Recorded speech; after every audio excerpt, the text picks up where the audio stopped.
भारत देश, जो कि अपने अनोखेपन और संस्कृति के लिए भी दुनिया भर में जाना जाता है। भारत में जितने देव स्थान हैं, उतने तो दुनिया में कहीं नहीं है।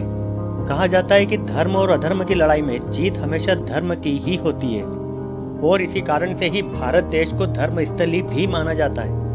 पर क्या आपको पता है, इसी भारत देश में देवताओं के साथ कई अधर्मी यानी राक्षसों की भी पूजा की जाती है। और तो और कई स्थानों पर इन्हीं राक्षसों के मंदिर भी बने हुए हैं। और आश्चर्य की बात तो यह है कि कई लोग इन मंदिरों पर गहरी आस्था रखते हैं, और असुरों की पूजा करने के इन लोगों के अपने कारण भी हैं। तो चलिए आज की वीडियो में हम बात करेंगे कुछ ऐसे मंदिरों की जहाँ पे सिर्फ अधर्मी यानी राक्षसों की ही पूजा की जाती है, और जानेंगे इसके पीछे के कारण। तो मित्रों, वीडियो को अंत तक जरूर देखें, और यदि अभी तक आपने इस चैनल को सब्सक्राइब नहीं किया है तो इसे सब्सक्राइब जरूर कर लें। तो चलिए अब बात करते हैं दानवों के मंदिरों की। तो सबसे पहले हम जिस मंदिर की बात करेंगे वो है महाभारत के सबसे बड़े खलनायक शकुनी मामा की, जो कि महाभारत युद्ध का प्रमुख कारण थे। तो क्या आप मान सकते हैं कि शकुनी मामा का भी मंदिर बना हुआ है, और एक विशेष समुदाय द्वारा इस मंदिर में शकुनी मामा को भगवान की तरह पूजा जाता है। जी हाँ मित्रों, केरल के कोलंब मंदिर, जिसे आज के समय पर पवित्रेश्वरम मंदिर के नाम से जाना जाता है, जहाँ पर एक समुदाय द्वारा मामा शकुनी की पूजा की जाती है, और ये लोग शकुनी मामा को भगवान की तरह मानते हैं। महाभारत के मुताबिक कुरुक्षेत्र युद्ध के लिए मुख्य रूप से दोषी माने जाने वाले शकुनी मामा, जो कि महाभारत युद्ध के दौरान बहुत ही सात्विक हो चुके थे, महाभारत युद्ध में हुई जनहानि का उन्हें बहुत ही पछतावा होने लगा था, और अपने मन को शांत करने के लिए वे भगवान शिव की आराधना करने लगे थे। शकुनी ने तपस्या करने के लिए जिस स्थान को चुना था, फिलहाल वो मंदिर के तौर पर स्थापित है। इस मंदिर में शकुनी की कोई मूर्ति नहीं है, बल्कि जिस पत्थर पर शकुनी ने बैठकर तपस्या की थी, इस मंदिर में उसी पत्थर की पूजा की जाती है। दूसरे मंदिरों की तरह इस मंदिर में भी शकुनी को नारियल, रेशम, फूल, प्रसाद चढ़ाया जाता है। इसके अलावा शकुनी को ताड़ी का भोग भी लगाया जाता है।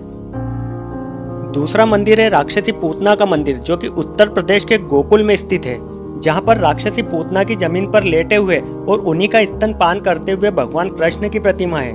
कहा जाता है कि चाहे कृष्ण को मारने के उद्देश्य से ही सही, पर पूतना ने कृष्ण को स्तनपान तो करवाया था।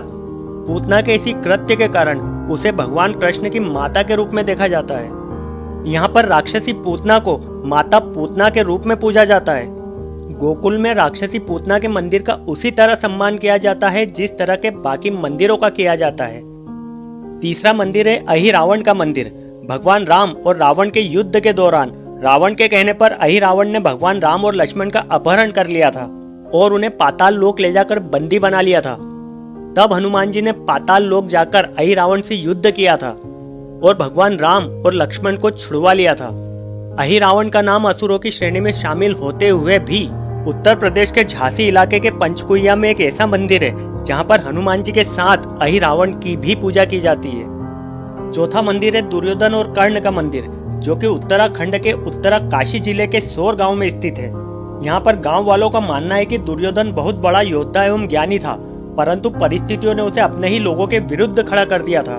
होनहार और बुद्धिमान होने के बावजूद भी बचपन से ही अपने मामा शकुनी द्वारा सत्ता का लालच दिया जाना और बड़े होते होते पांडवों के प्रति ईर्ष्या की भावना रखने के कारण ही धीरे धीरे दुर्योधन निंदा का पात्र बन गया था।